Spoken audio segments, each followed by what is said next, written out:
di balik pemandangan yang super indah itu, ternyata ada dua kisah tentang asal-usulnya yang sama-sama luar biasa.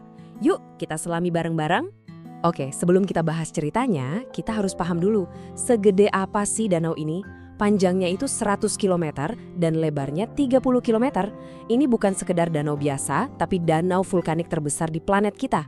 Gede banget kan? Nah, pertanyaannya sekarang, gimana ceritanya keajaiban geologis sebesar ini bisa terbentuk?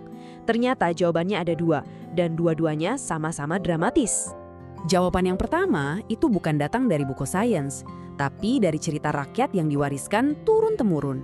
Sebuah legenda tentang janji, cinta, dan amarah yang dahsyat.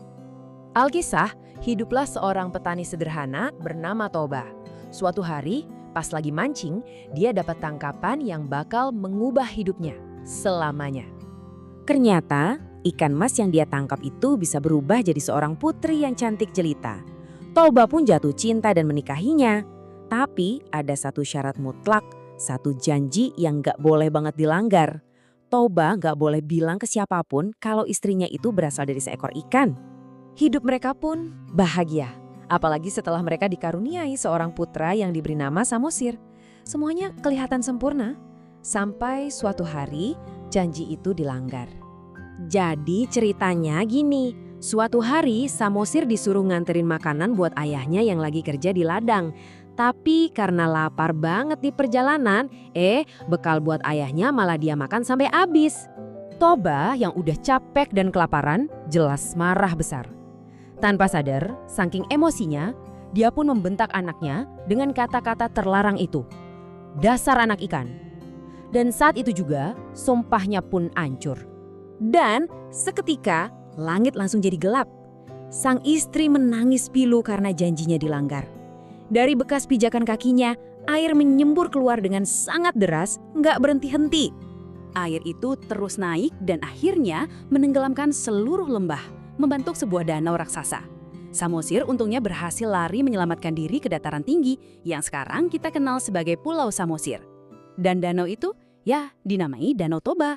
Wow, sebuah kisah yang kuat banget ya. Tapi pertanyaannya, apa iya amarah bisa menciptakan danau terbesar di dunia? Nah, di sisi lain, sains punya jawaban yang gak kalah dahsyat. Sebuah cerita yang tertulis langsung di bebatuan bumi. Oke, sekalian kita ganti kacamata. Kita lihat penjelasan ilmiahnya yang melibatkan sebuah letusan supervolcano yang mengguncang dunia. Nah, di sini nih perbedaannya. Kalau legenda bilang sumbernya adalah banjir karena janji yang diingkari, sains bilang ini adalah kaldera raksasa yang terbentuk dari letusan super. Menurut para ilmuwan, kisah Danau Toba ini dimulai sekitar 74.000 tahun yang lalu. Bukan karena banjir, tapi karena sebuah letusan supervulkan yang dahsyat banget. Letusan ini memuntahkan material vulkanik sebanyak hampir 3.000 km kubik. Biar kebayang ya, jumlah segitu cukup untuk menutupi seluruh benua Amerika Utara dengan lapisan abu vulkanik setebal beberapa sentimeter. Kebayang nggak?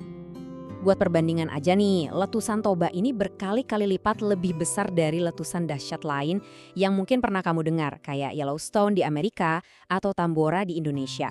Jauh banget perbedaannya. Bahkan faktanya, ini adalah letusan gunung berapi terbesar yang pernah terjadi di planet kita dalam 2 juta tahun terakhir. Sebuah peristiwa yang benar-benar mengubah planet bumi. Terus, apa sih supervulkan itu? Gampangnya, ini adalah gunung berapi yang letusannya bisa mencapai skala 8 di indeks ledakan vulkanik, alias level maksimum. Kekuatannya itu ribuan kali lebih besar dari bom atom. Luar biasa. Dampaknya global loh. Letusan ini memicu musim dingin vulkanik yang berlangsung bertahun-tahun dan secara drastis mengurangi populasi manusia di seluruh dunia. Bahkan beberapa ilmuwan percaya spesies kita, Homo sapiens, nyaris punah gara-gara peristiwa ini. Dan ternyata, letusan 74.000 tahun yang lalu itu bukan yang pertama. Danau Toba yang kita lihat hari ini adalah hasil dari setidaknya 4 letusan raksasa yang terjadi dalam rentang waktu lebih dari 1 juta tahun. Gila ya? Jadi kita punya 2 cerita yang sama-sama dahsyat. Satu dari legenda, satu dari sains. Pertanyaannya, gimana caranya dua narasi yang berbeda ini bisa bersatu dan membentuk identitas Danau Toba yang kita kenal sekarang? Legenda Toba itu bukan cuma cerita pengantar tidur loh. Di dalamnya terkandung nilai-nilai moral yang luhur. Soal pentingnya menepati janji, mengendalikan emosi, dan menjaga keharmonisan keluarga. Ini adalah pilar-pilar penting dalam budaya masyarakat Batak. Nah, perpaduan unik antara keajaiban geologi dan kekayaan budaya inilah yang akhirnya membuat Danau Toba diakui sebagai UNESCO Global Geopark. Status ini menghargai keajaiban ilmiahnya sekaligus warisan legenda yang terus hidup di tengah masyarakatnya. Keren banget sih. Pada akhirnya, Danau Toba meninggalkan kita dengan satu pertanyaan menarik untuk direnungkan. Kekuatan mana sih yang sebenarnya lebih dahsyat? Amarah seorang ibu yang sumpahnya dilanggar, atau amarah dari perut bumi yang sanggup membentuk ulang dunia?